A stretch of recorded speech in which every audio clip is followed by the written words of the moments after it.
As a young child, I had dreams where I saw myself standing on stage and I would speak to people.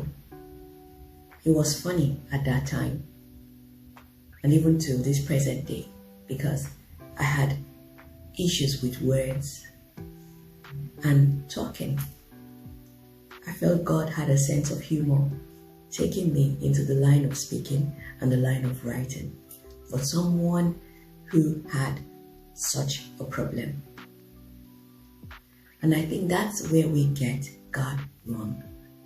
Many times, He brings us to this earth with wonderful, unique gifts, but we limit ourselves with the picture of maybe what the world has said about us, or what we see, or with the particular challenges that we might be facing.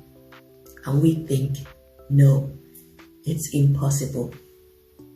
And this thereby places our gift in a kind of cage or prison and doesn't allow it to be activated.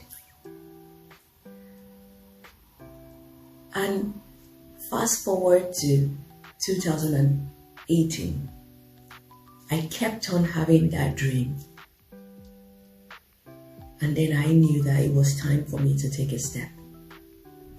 Because many times we feel, I'm abandoning the dream, I'm abandoning this journey where God has kept me, that because He's not bringing any money. But sometimes the dream might not make you wealthy, but it might open a door that will bring wealth or some amount of financial stability into your life.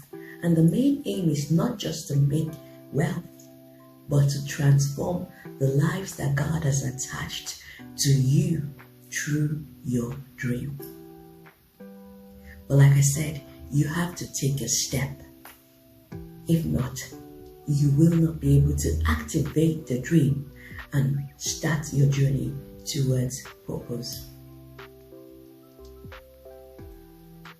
You might have to get out of the familiar into the unfamiliar, and that was what Joseph did.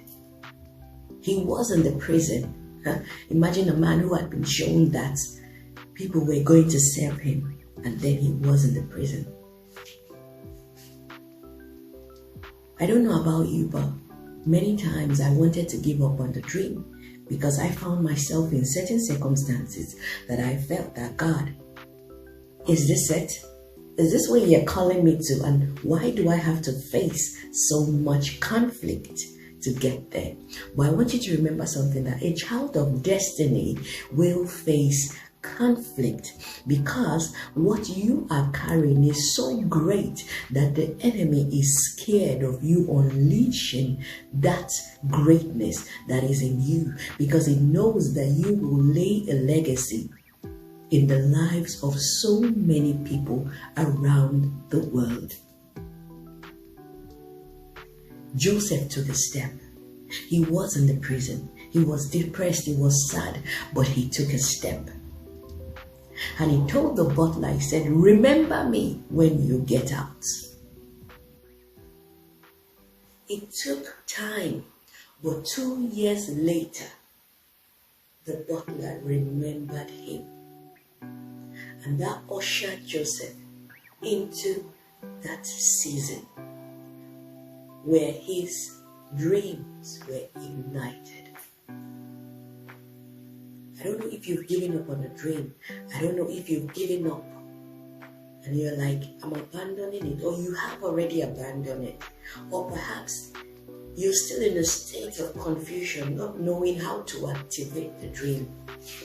Maybe it's time for you to get out of the familiar and into the unfamiliar. Take that first step. Ask, I need help.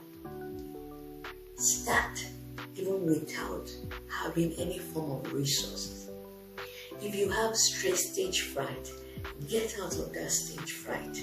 Get out of that place of introvert. And going out pitch your dreams to people who God wants to use to activate it. I hope that this season will be a season where God will give you the strategies and the steps to take to activate your dreams and to pick up those dreams that you have abandoned, and to find the confidence, the boldness that you need to set yourself back on the journey. My name is Esther Samson Okaria of Words by Esther Samson. Next month on the 23rd of September, I would like to invite you to our one-day event, Unleash the Greatness in You. I have lined up 3 speakers: Mrs. Rosaline Iboko, and we also have Pastor Ifo Ifitore, and myself, Esther, will be speaking on that day. Thank you so much.